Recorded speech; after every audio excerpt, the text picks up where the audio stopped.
Brent loved a girl called Kristen. He couldn't imagine his life without her and asked her for marriage. Brent and Kristen got married and they had a happy life, but they moved to a new apartment that is 100 years old and it stands right next to a psychic place. They noticed strange things are going on, like an unplugged TV turns on and shows 3 figures in the screen. One day in the middle of the night, they saw an purple orb floating in the middle of the room. They started to get nervous as they hear loud banging on their back door and up in the attic. More strange things started to happen as the fridge kept on opening and closing by itself and Kristen's sketches for work disappears out of its folder. They were getting scared as there was an invisible forces keep shoving them and poking them in the eyes. They tried to take a picture of their cat Annie and they saw a white wisp that surrounds it in the photo. They tried to ignore these things and went to their room, but Brent gets tired of it and decided to go up into the attic, and he was shocked as he saw a very small and creepy old man in there and he suddenly vanishes. Brent quickly got out of there and he never told his wife about that. One evening, a woman came home late from work. She put her handbag down on the kitchen table and started rooting through it. Then she realized she didn't have her mobile phone with her. She couldn't remember the last time she had it. She thought to herself that she lost it on the way home. She went into the hallway and picked up her home phone and dialed the number of her mobile. The phone rang for a long time and then someone picked up, but they didn't say anything. She said hello, but there was no answer, but she could hear someone breathing on the other end. She said, "Hello? Can you hear me?" There was still no answer, but the breathing got heavier. Then in a low voice the person on the other end said, "I hear you." Then they hung up. After that the woman kept calling her mobile but nobody picked up. Eventually she gave up in frustration. It was late and she decided to go to bed. When she went upstairs to her bedroom she was shocked to see her mobile phone sitting on the nightstand and it was on silent. John arrived home late at night, but it was too dark as there's been a power cut. He heard his wife saying that she got that early flight home and she's in the bedroom. John was surprised, but he was happy to hear his wife's voice because she had been away for a few days on a business trip. He told her that he's coming. He stumbled through the darkness and into the bedroom and carefully made his way over to the bed before sitting down.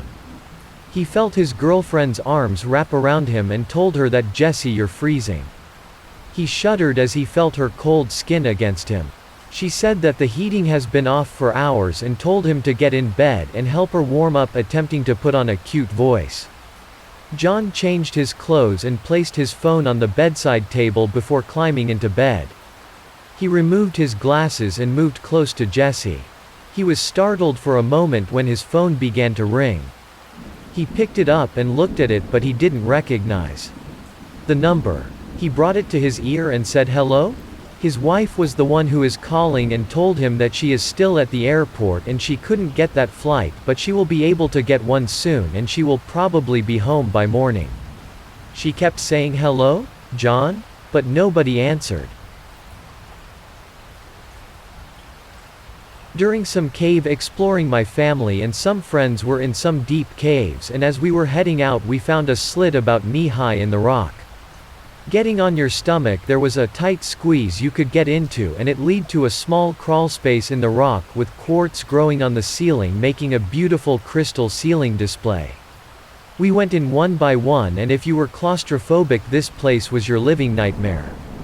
Most times you could feel the ceiling on your back and the floor on your stomach every time you took a breath. We went deep in and it was just incredible, like a small world tucked away within solid rock. I had made it as deep in as it could go before the path waned to the left and covered with stalagmites and stalactites of sediment. Everyone was having a grand time when we started feeling some trickles of water on our backs.